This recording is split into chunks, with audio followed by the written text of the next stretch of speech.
बिस्मिल्लाहिर्रहमानिर्रहीम। Medicinal knowledge में आप सबको खुश आमदीद जी। आज हम डिस्कस करने जा रहे हैं डिफरेंस को, डोज़ और डोजेज फार्म के दरमियान क्या डिफरेंस होता है। ठीक है, डोज़ और डोजेज फार्म जो है ये दो अल्फाज अलग अलग तो हैं ही, इनके मीनिंग्स भी अलग हैं, लेकिन इनके पीछे जो इनकी डिस्क्रिप्शन है उसको मैं आपके साथ डिस्कस करने जा रहा हूँ। ठीक है, सबसे पहले बात करूँगा डोज़ की। डोज़ आप कहते हैं जी स्पेसिफिक क्वांटिटी थेराप्यूटिक एजेंट की, ठीक है, या किसी मेडिसिन की जिसको आप यूज़ कर रहे हैं। ठीक है, स्पेसिफिक क्वांटिटी क्या मतलब कि ख़ास मकदार आपने कोई भी दवाई की ली, मतलब आप कोई भी दवा यूज़ कर रहे हैं। ठीक है, आप कोई भी मेडिसिन या कोई भी थेराप्यूटिक एजेंट प्रोडक्ट अपनी बीमारी की ट्रीटमेंट के लिए कुछ भी मेडिकल स्टोर से ख़रीद कर लाते हैं, फार्मेसी से ख़रीद कर लाते हैं, तो उसकी एक ख़ास क्वांटिटी होती है। ठीक है, अब ये थेराप्यूटिक एजेंट, सबसे पहली बात ये आपके पास कुछ भी हो सकता है। कोई ड्रग्स आपने ले ली, ठीक है, कोई न्यूट्रिशनल सप्लीमेंट ले लिया, या ऐसी कोई भी चीज़ जिसको आप बतौर दवा इस्तेमाल करते हैं और उसकी जो है वो ख़ास मकदार आपके पास जो है वो उसकी प्रेजेंट होती है। ठीक है, मैं सादा अल्फाज में ये कह सकते हैं कि डोज़ जो है ये उस मेडिसिन की मकदार को कहते हैं। ठीक है, आपने कोई भी मेडिसिन आप यूज़ करने लगे हैं तो उसकी एक ख़ास मकदार पाई जाती है। ठीक है, और ऐसा नहीं है कि किसी भी एक ड्रग की जो है ख़ास एक ही मकदार हो। आपके पास कोई भी ड्रग जो है वो एक से ज़्यादा डोज़ में आ सकती है। ठीक है, मिसाल के तौर पे 10 मिलीग्राम, 500 मिलीग्राम, 1000 मिलीग्राम। ठीक है, तो वेरी करता है कि वो मेडिसिन जो भी है वो कौन सी डोज़ के अंदर जो है वो आ रही है आपके पास। लेकिन ऐसा नहीं है कि सिर्फ एक जो है ना उसकी स्पेसिफिक डोज़ होगी, डोज़ चेंज हो सकती है। ठीक है, कोई भी मेडिकेशनल एजेंट है आपके पास या थेरेप्यूटिक एजेंट है तो वो एक से ज़्यादा डोजेज़ में प्रेजेंट होता है। तो ये डोज़ सिंपली आप कह लें कि ये मकदार का नाम है, किसी भी दवा की मकदार का। उसके बाद दूसरी चीज़ आती है डोजेज फार्म। ठीक है, डोजेज फार्म, इसको फ़िज़िकल फार्म भी आप कह सकते हैं। ठीक है, तो ये होती है फ़िज़िकल फार्मूलेशन किसी मेडिसिन की। ठीक है, जिसके अंदर ड्रग्स को प्रेजेंट किया जाता है। आपके पास कोई भी मेडिसिन होगी, कोई भी ड्रग्स जी, ठीक है, आप कोई भी मेडिसिनल प्रोडक्ट जो लेके आते हैं, ठीक है, उसकी कोई ना कोई फ़िज़िकल फार्मूलेशन होती है। ठीक है, फ़िज़िकल फार्मूलेशन को आप ये भी कह सकते हैं कि वो कुछ उसकी अपीयरेंस होती है। ठीक है, डोज़ की बात हमने की तो वो उसकी क्वांटिटी है मेडिसिन की, और डोजेज फार्म की बात करें तो ये उसकी फ़िज़िकल अपीयरेंस या फ़िज़िकल फार्मूलेशन को कहा जाता है। ठीक है, कि वो आपके पास कौन सी शक्ल में अंदर जो है, शक्ल के अंदर प्रेजेंट है। ठीक है, किसी भी मेडिसिन की अगर बात करें तो उसकी एक से ज़्यादा डोजेज फार्म्स हो सकती हैं। ठीक है, अब डोजेज फार्म जो है वो क्या क्या हो सकती हैं हमारे पास। ठीक है, हमने डोज़ की तो एग्जांपल दे दी, 10 मिलीग्राम, 500 मिलीग्राम, 50 मिलीग्राम, ये सारी डोज़ कहलाती है। ठीक है, मकदार जो होती है। लेकिन डोजेज फार्म जो होती है, ज़ाहिर है इसमें हम बात करते हैं फ़िज़िकल फार्म की, तो फ़िज़िकल फार्म कौन कौन सी हो सकती है। तो फ़िज़िकल फार्म्स में हमारे पास जो है वो मेडिसिन सॉलिड्स में, सॉलिड फार्म में भी आती हैं। ठीक है, डोजेज फार्म जो जिसको हम सॉलिड्स कहते हैं, सॉलिड डोजेज फार्म, उसके अंदर हमारे पास टैबलेट्स आती हैं, कैप्सूल्स आती हैं, पाउडर्स होते हैं। ठीक है, ये सारा कुछ सॉलिड फॉर्म में होता है। इसके अलावा डोजेज फार्म्स हमारे पास लिक्विड शेप में भी आती हैं या लिक्विड की फॉर्म में भी आती हैं। ठीक है, लिक्विड्स में अब क्या आ सकता है जी, सिरप्स होते हैं, सस्पेंशंस, कुछ इंजेक्शंस, इन्फ्यूजन्स वगैरह, या बाकी कोई इस तरह का लिक्विड। ठीक है, जिसको हम मेडिसिनल पर्पज़ के लिए यूज़ कर रहे हैं, तो वो डोजेज फार्म जो है वो लिक्विड की शेप में भी आती है। और कुछ डोजेज फार्म्स हमारे पास सेमी सॉलिड्स फार्म में आती हैं। ठीक है, उनकी जो मेडिसिन होती हैं उनकी जो फिज़िकल फार्म या डोजेज फार्म है वो सेमी सॉलिड होती है। सेमी सॉलिड कहते हैं मीन्स के सॉलिड भी नहीं और लिक्विड भी नहीं होगी। ठीक है, सम लाइक विस्कस होगी। तो उसमें हमारे पास आती है क्रीम्स, लोशंस, ऑइंटमेंट्स, शैम्पूज़, इमल्जन्स। ठीक है, कोई भी ऐसी चीज़ जो थोड़ी सी विस्कस हो, या उर्दू में इसको कहा जाता है गाढ़ी।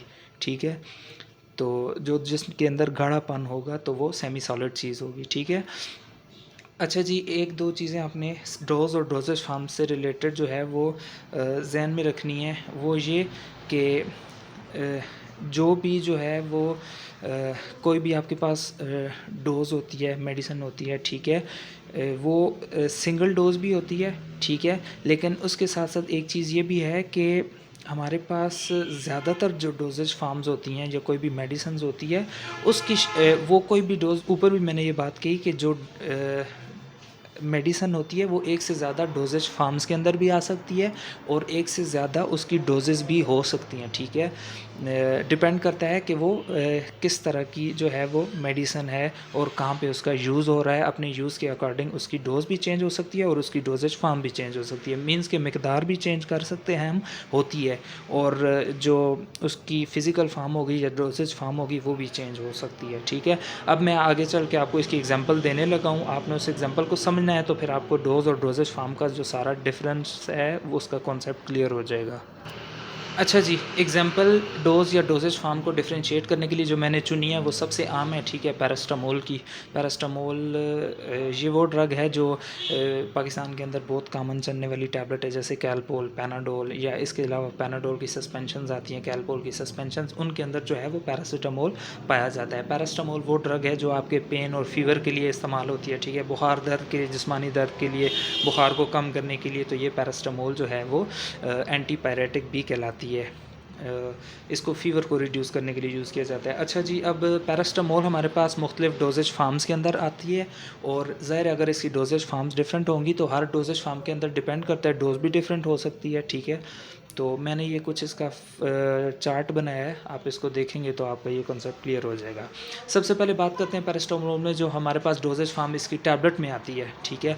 तो हमारे पास पैरास्टामोल की टैबलेट्स भी अवेलेबल होती हैं, ठीक है।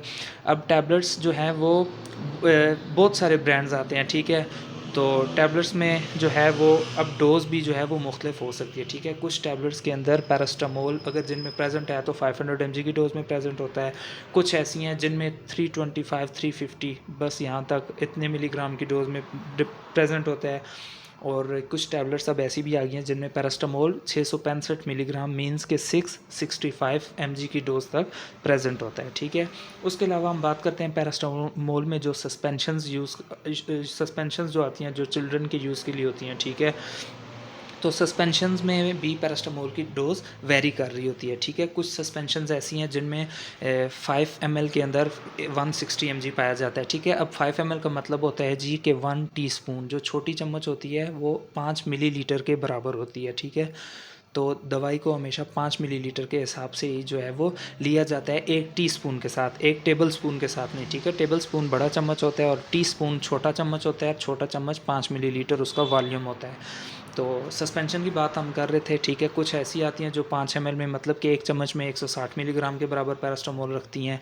कुछ जो होती हैं वो 5 मिलीलीटर में 250 मिलीग्राम पैरास्टामोल रखती हैं और कुछ ऐसी होती हैं जिनके अंदर 5 ml में 120 मिलीग्राम पैरास्टामोल पाया जाता है, ठीक है। इसके अलावा पैरास्टामोल में हमारे पास ड्रॉप्स की डोजेज फार्म भी आती है। जो पैरास्टामोल है वो हमारे पास कतरों की शक्ल में भी पाया जाता है। अब ड्रॉप्स है तो ज़्यादा ड्रॉप्स बहुत कम मिकदार होगी इसमें पैरास्टामोल की, और ये ड्रॉप्स हम पीड्स के लिए यूज़ करते हैं, पीडियाट्रिक यूज़ के लिए या न्यूनेट्स के इस्तेमाल के लिए। बहुत छोटे बच्चे, नौमौलूद बच्चे जो है 1 साल तक के होते हैं, उनके लिए हम देते हैं ड्रॉप्स की फार्मूलेशन। तो अब ड्रॉप्स का हमने डोजेज फार्म कहा तो उसके अंदर डोज क्या होती है चीज़, तकरीबन जनरली जितने भी पैरास्टामोल की कंपोजिशन में ड्रॉप्स आते हैं वो हमारे पास 0.1 ml के अंदर 10 mg की डोज़ उनके अंदर पाई जाती है पैरास्टामोल की, ठीक है। इसके अलावा अब आपको फार्मेसी के अंदर इंजेक्शंस भी अवेलेबल हैं पैरासीटामोल के, ठीक है, जो सिर्फ मस्कुलर यूज़ के लिए होते हैं, उनको IM यूज़ किया जाता है, ठीक है, इंट्रामस्कुलर।